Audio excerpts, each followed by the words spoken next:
There is a word in the dictionary that used to be a company's name. To Xerox, something still means to millions of people, simply to make a copy of it. That is how completely one company once owned an entire category of human work.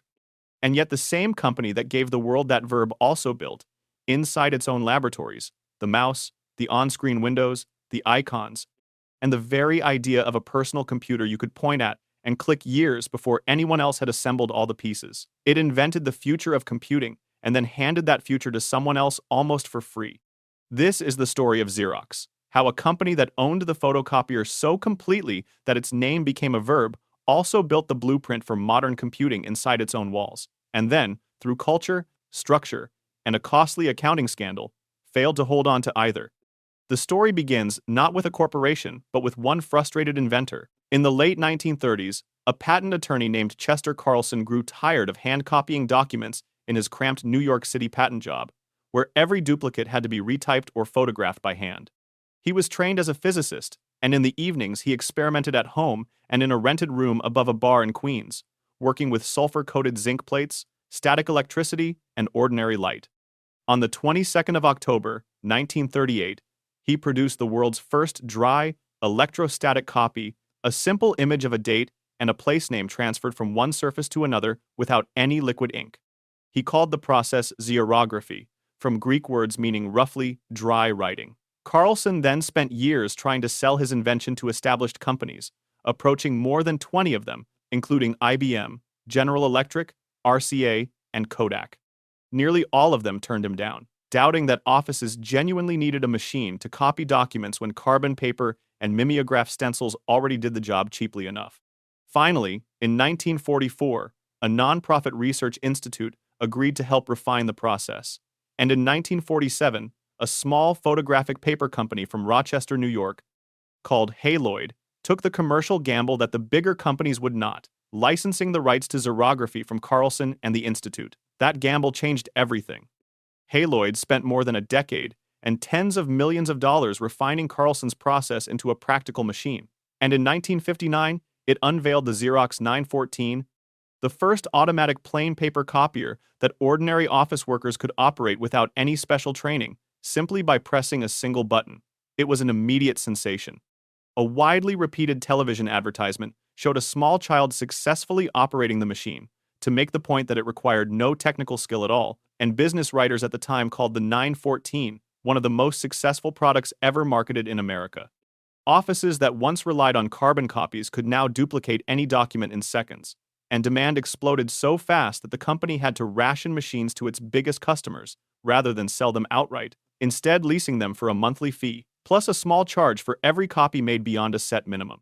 Within a few years, Haloid renamed itself Xerox Corporation, and to Xerox, a document became everyday English, an extraordinary feat for any brand, and one the company later spent considerable effort trying to protect, reminding the public in its own advertising that Xerox was a trademark and not a generic verb. By the late 1960s, Xerox controlled the overwhelming majority of the plain paper copier market, and its profits were enormous, funding one of the most ambitious corporate research efforts in American history. In 1970, flush with copier money, Xerox opened the Palo Alto Research Center, known as PARC, in California, roughly 3,000 miles from its corporate headquarters on the East Coast. The idea, championed by Xerox's chief scientist, was to gather brilliant computer scientists, give them generous funding and unusually long leashes, and let them imagine what an office might look like decades into the future, largely free from quarterly sales targets.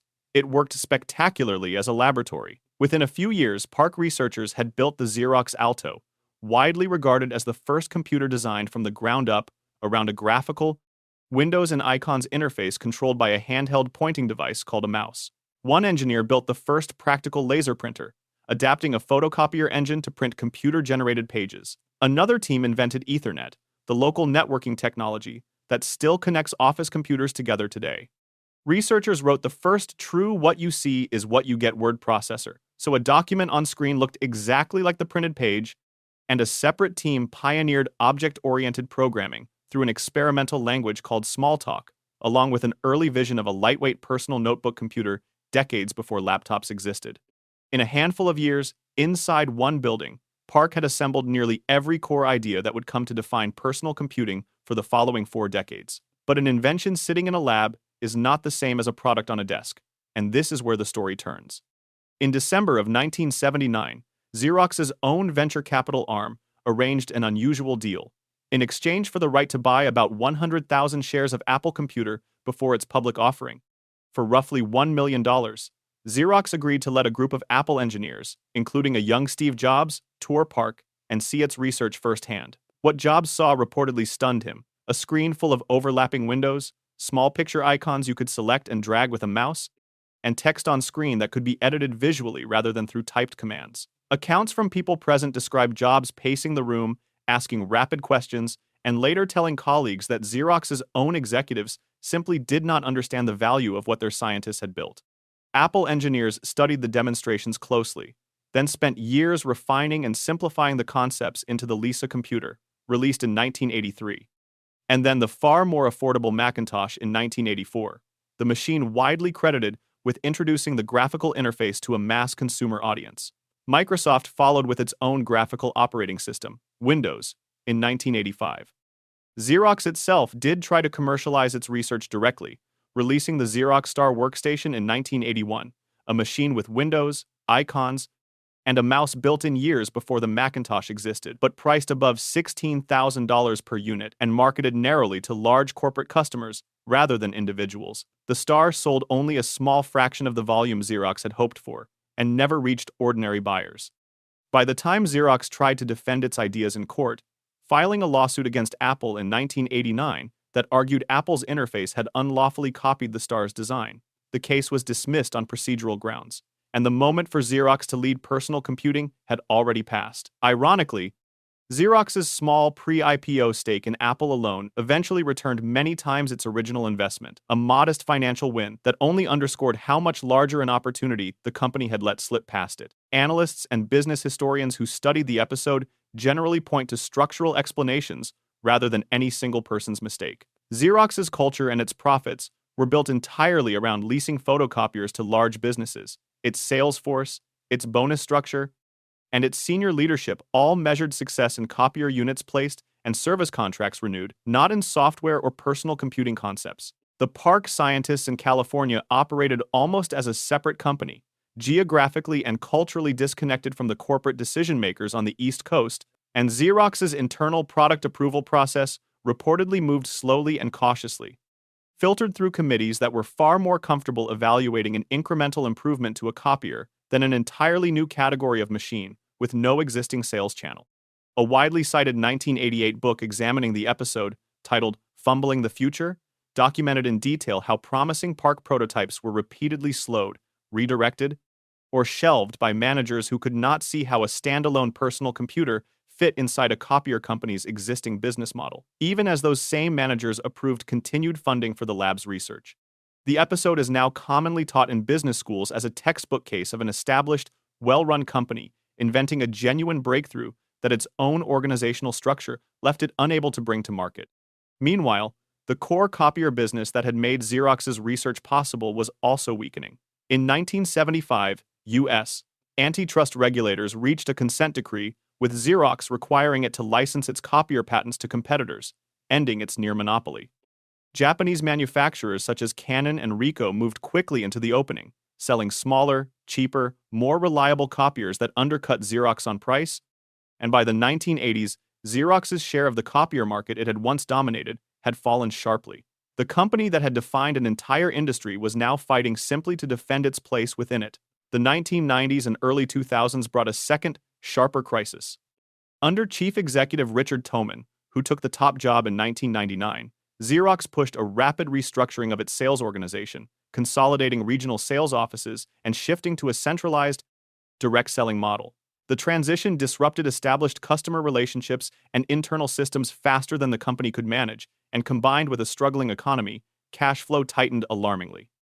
Thoman was removed after roughly 13 months in the role, and Xerox's stock, which had traded above $60 a share in 1999, collapsed to under $5 by 2001, wiping out the large majority of its market value in under 2 years. Some analysts publicly speculated the company could face bankruptcy. It was in this period of desperate pressure to hit earnings targets that Xerox's accounting practices came under formal scrutiny. The Securities and Exchange Commission found that between roughly 1997 and 2000, Xerox had improperly accelerated the recognition of revenue from long-term equipment leases, booking income from future years immediately rather than spreading it out over the life of the lease as accounting rules required, a technique that let the company report steadier, more attractive earnings growth than its underlying business was actually generating and close the gap between real results and Wall Street's expectations. Xerox ultimately restated more than $6 billion in revenue, along with roughly $1.4 billion in pre-tax profit across the affected years, to correct the practice. In April of 2002, Xerox agreed to pay a $10 million civil penalty to settle the SEC's charges, without admitting or denying wrongdoing at the time, one of the largest fines the SEC had levied for accounting violations.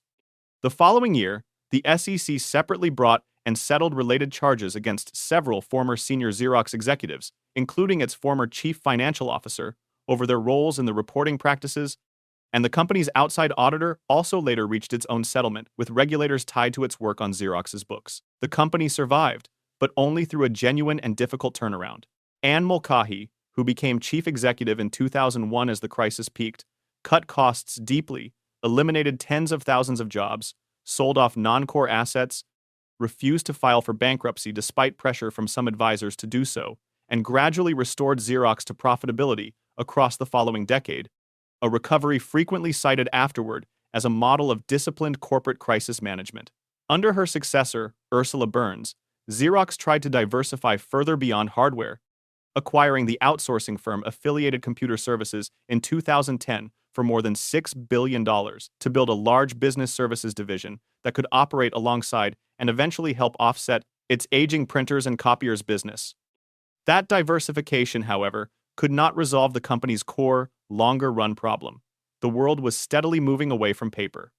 As offices digitized records, contracts, and communication, demand for printing and copying machines kept shrinking year after year, a trend that no restructuring could reverse.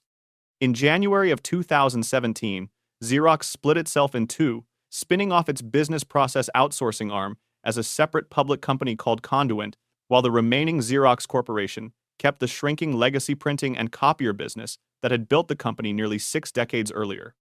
Looked at across its full history, Xerox is not a story of a single bad decision or a single fraudulent act.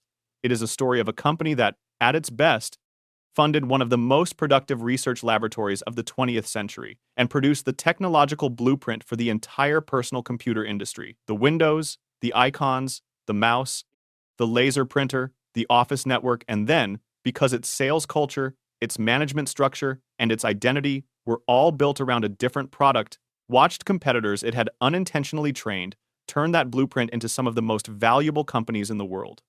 Decades later, under financial pressure to look healthier than it was, the same company crossed a different line, manipulating the timing of its revenue to satisfy short-term expectations, a decision that regulators formally punished and that cost Xerox both money and credibility. Two very different failures, separated by 20 years, but linked by the same root cause: a gap between what an organization is capable of creating and what its structure allows it to actually capture and defend.